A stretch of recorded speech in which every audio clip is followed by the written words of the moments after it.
What's going on, ladies, gentlemen, and ballers?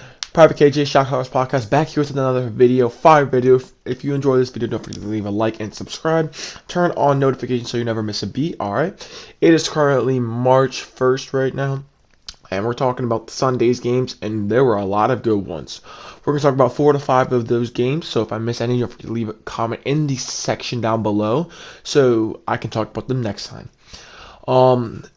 I leave March 30th, so it's 29 more days till I leave, guys. Counting down those days, but in the meantime, I'm going to just keep bringing you guys daily videos until I get back. With that said, though, let's just kick right into it. We got the Bucks and the Clippers, and this game came down to the wire, and Giannis dominated this game, okay? This was such a great game if you were able to watch this, because Giannis is actually showing in everyone's eyes, and not just my eyes, that he still deserves to be in the MVP candidate race. Now, I don't think he'll actually win it just for the simple fact that he's won it 2 times in a row, and so like the voter fatigue will step in, and I just don't think he'll actually end up winning it again. But we kind of, I think, have just forgotten how good Giannis has actually been this season just because we're so used to it and that he's won 2 MVPs. Let's also not forget the fact that they are now 21-13, the Bucks. And I remember we were talking about their late season struggles. They finally just got Jrue Holiday back. It wasn't a great shooting performance from Jrue Holiday, but I'm glad to see that they are starting to pick it back up. I didn't really think too much because it's so ironic how everyone in the play or everyone is just like, oh well, they can be good in the regular season but be bad in the playoffs, and then as soon as they're not performing like the number 1 seed in the regular season, everyone's just freaking out about them.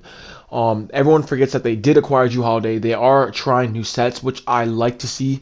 I do think Budenholzer as a coach caps this Bucks team, but it's just, if you genuinely don't watch Bucks games, don't comment on Coach Bud being fired because of what he's done in the past few years, because he genuinely has changed some things in his system, and I think it's taken a little bit to actually adjust to, which can explain for their, I would say, like middle of the pack playoff team performance in the first part of the NBA season. But for the Clippers side, it was a tough game. Kawhi had a solid game.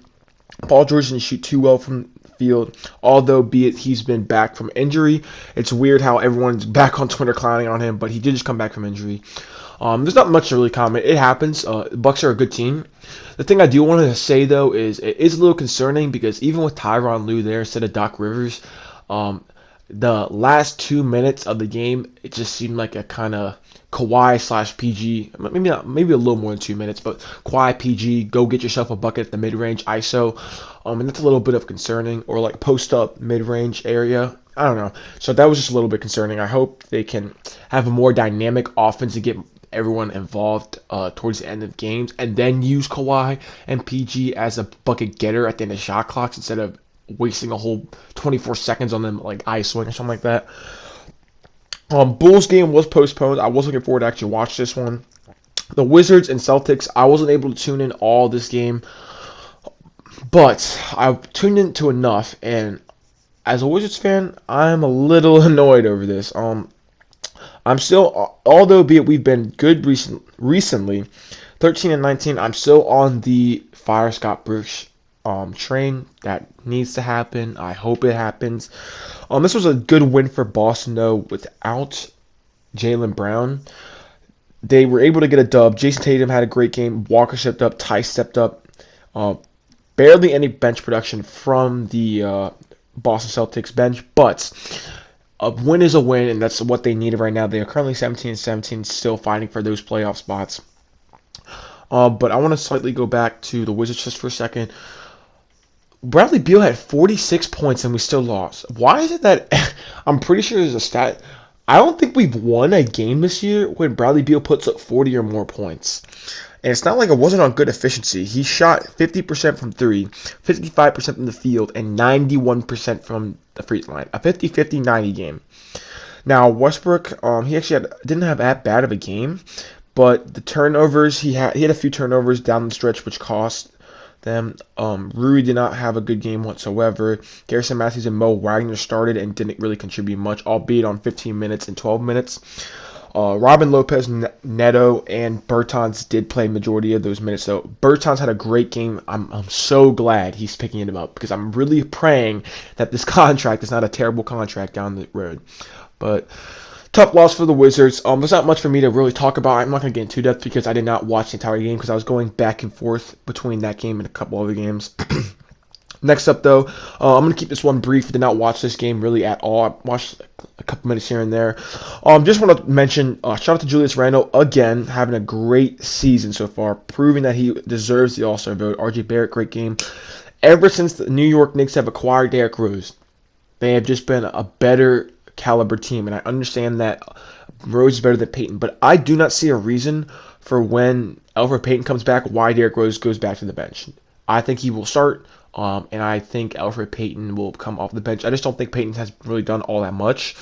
But for the Pistons side, I mean, it really wasn't much. I mean, it's the Detroit Pistons. What do you expect? So this is just a great win for the Knicks. Shout out to all you New York Knicks fans, though. If you're watching, if you somehow stumble upon this video, you deserve this. I mean, I know 18-17 is not the greatest, but for as piss poor of a franchise you have been in recent memories, this is I know this must feel great for you guys to at least be a playoff contender, because I'm pretty sure they're like the 4 seed right now, matter of fact.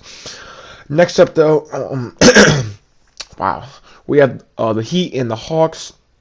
The Hawks just continue to be one of the most, if not the most disappointing team in the NBA this year. John Collins had 34 and 10. Trae Young did not shoot well again, 15 and 9 with 8 rebounds. So he's actually on pace. He almost finished with a triple-double, so that's tough. Capella had a solid game, but for the Heat, ever since this boy, Jimmy Butler, has come back, they have just been different. Now, he did not play this game, if you were not aware, but I'm so glad that Jimmy's been back because you can see how much better the Heat have been, and they're going to make the playoffs. And I'm so glad that these people are saying the Heat have one good playoff. Nah, they're finally shut up because they're finally picking it back up. Kendrick Nunn has been a beast lately. He's been an absolute tear, just like he was last year for a certain period of time. Duncan Robinson did not shoot great this game. Bam had a good game, though. Goran Dragic being back also has been super underrated. Extremely underrated. But with that said, though, we're just going to move on. I did not watch the Rockets and Grizzlies game, so we're going to skip over that. But the Grizzlies just flooded the Rockets. That's really all you need to know. Lakers, Warriors. Did not watch all this game. This was one of the games I was also flipping between back and forth between other ones. But I'm going to talk about this game. I did not watch Suns and Timberwolves games, and I'm talking about the Kings and Hornets lastly. So Lakers and Warriors. Okay. I'm not going to really talk about that scuffle between Steph and Schroeder, but what I will say is Curry did lean into Schroeder, and it should have been an offensive foul on Curry. But with that said, I kind of like how LeBron has been able to work with the piece around him. Now, he only had 19, 6, and 4. All good efficiency, might I add. But he just wasn't exactly the most aggressive offensive player. But I like seeing how he's letting his other players step up around him to see what he has while Anthony Davis is out. Now, I understand when it comes to the elite teams, he's going to have to dominate to give them the best chance to win. But I don't think Golden State is elite like that by any stretch of the imagination. I think they're a borderline playoff team right now. And it just showed right here. Let me just read you all the names that chipped in at least 10 plus points. Dennis Schroeder, 12 points. Markieff Morris, 12 points. No, 13 points, sorry. Alex Caruso, 13 points. Kyle Kuzma, 12 points, 11 boards. Talen Horton-Tucker, 11 points. Marc Gasol and KCP also had 9 points.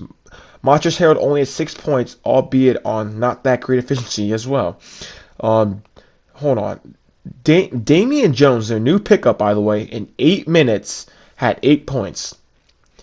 That is truly LeBron being LeBron. And he makes his teammates better, and that will always be around LeBron. For Golden State side, though, Curry only had 16. He was put in a bird box. He did not shoot great this game. Draymond's impact, I felt, personally, was not really impactful on much. Now, he only played 12 minutes, so that's obviously going to be the reason why. And that is a huge factor on why I think this game was way out of reach for Golden State as it really was. And they had a lot of people play off their bench, too. Eric Pascal did have 18 points. James Wiseman is coming off the bench. Did not have the greatest game, but impactfully, and he had a lot of defensive misassignments. So I think Marc Gasol had a great game on him, albeit he didn't have the great statistically game. He even played 16 minutes, but I think Gasol, being the veteran that he is, kind of picked apart James Wiseman because he's just a smarter player. Being in the league, obviously a veteran, so that might be why. Lastly, though, we're going to go to the Hornets versus the Kings. And once again, no matter how much I think Scott Brooks is a terrible coach, he will never surpass Luke Walton as being the worst coach in the NBA. I strongly believe that. Comment down below who you think the worst coach is and the best coach in the NBA is. But right now, actually, I thought Luke Walton was the worst coach for a couple of years now. But PJ Washington dropped 42 points. LaMelo 24 and 12. Malik Monk 21 and 5.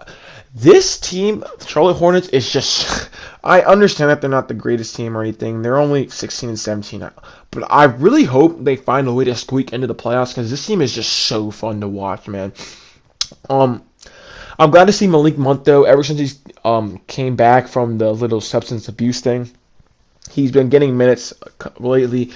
And he's just a microwave player. Jamal Crawford, Lou Williams, Jordan Clarkson type player.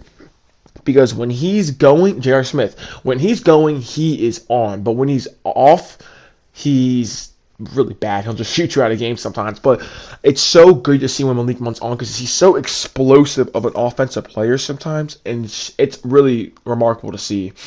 Jaden McDaniels did get the start today, and that was pretty interesting to see. I actually think McDaniels has some upside with. I think he has some decent potential. Not gonna really say much about him yet. He's kind of a wait and see project player for me personally. Rozier couldn't buy a bucket though today, but it's okay. PJ Washington, man, I remember the first game of his NBA career. I think it was against the Bulls, and he dropped like 27 points, and he had a great game. And I thought, man, this kid has some potential. Because I thought when the Hornets drafted him, this kid had a lot. I thought he had all-star potential. Now. Obviously, it really hasn't been that. I think his ceiling at this point is just like a really good role player. Borderline. We'll see. We'll see. But he dropped 42 and 9 today. He was just shooting lights out. He got to the free throw line.